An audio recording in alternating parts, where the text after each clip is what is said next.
Okay, so I'm going to be looking at and taking a tour of the Azure DNS services. So I'm going to look at the portal of kind of the Azure DNS part of Azure, and I'm also going to look at how to set up a domain. So first we're going to start with setting up the DNS on Azure. So we're going to set up something called a DNS zone. So you select DNS zone, you're going to go to create down here, click on DNS zone again. You select your subscription. I'm currently using just the free subscription. So, and then you're going to select a resource group. I already have one called DNS, so you can create a new one right here. Name this, I'm just going to name this example.com. And then this is where you would put in your domain that you own. So you can actually do this through Azure. So I have Squarespace pulled up. This is a popular way to purchase a domain name.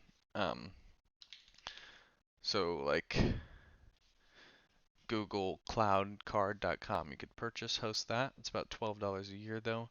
So I'm not going to be purchasing that right now. And then you're going to go to review and create.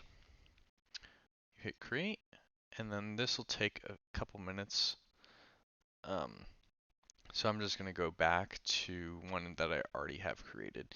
So I'm going to go to this one. I just named it mydns.com, and I'm going to look at this portal here. It looks like it failed. I'm not sure why, but I already have one set up now. So, um, so we're going to look at this. Here's kind of your overview. You can look at uptimes and stuff like that when it's actually all set up.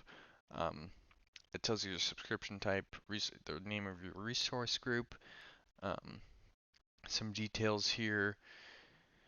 You can import, like, there's something called DNS files. You can import those, delete the zone, move it to a different zone, refresh kind of the activity of it. And then we're going to look at the activity log. So this is where you look at what resources have been changed. If you're working in a company or with a group, this is an easy place to look at who changed what, who did what within your website, within your domain. You can look at that. You can download it and parse that through there. They have their own insights to look at patterns built here. You can export the logs in different formats. Um, so this is really where you see edits made by your company and group. So then here, this is where you assign roles and accesses to different people within your group. So you have role assignments, you can assign different roles. Um, Here you would have a list of all of your people in your company. You can see it's just me, so it's just me. I have the role of owner. And then you can create new roles. They have even pre-made roles made here. You see built-in role, general, there's networking roles. So you can read, I mean, there's a limitless capability within the roles. And you can change the access of the different roles. People can request to make changes, and you can view those requests, and they're called assignments. And you can just view your own resource and grant accesses, tags, just more. This is for uh, the zones, and you can name them and tag them different things just for more sortability. Um, so here, this is diagnose solve problems. So this will show uptime and downtime, what time your website went down or when it was up, if it went down for 5 minutes or not. It'll show that all here. We got properties, just a couple different things to copy if you need these at some point.